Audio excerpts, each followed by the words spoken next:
संगवारी हो जय जोहार। मैं श्रवण कुमार साहू लोकगीत गायक और संझा के बेरा चैनल के माध्यम से आप मल्ला नवरात्रि के हार्दिक अभिनंदन है और माता रानी आप मन के भविष्य ला बढ़िया रखे।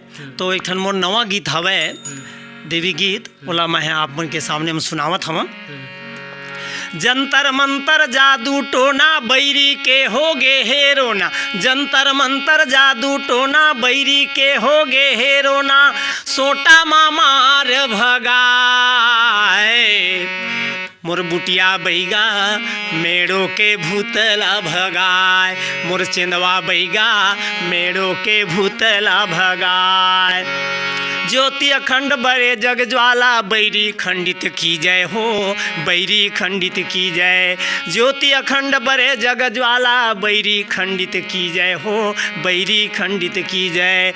ढोलक ताल मंजीरा बाजय राग ताल सुर दी जय हो, राग ताल सुर दी जय।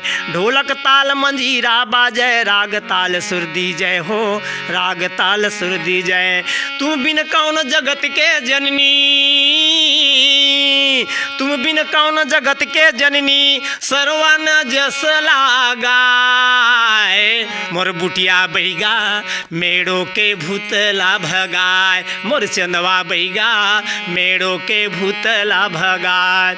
जंतर मंतर जादू टोना बैरी के होगे हेरोना, जंतर मंतर जादू टोना बैरी के होगे हेरोना, सोटा मामार भगाए मोर बुटिया बैगा मेड़ो के भूतला भगाए, मोर चंदवा बैगा मेड़ो के भूतला भगाए।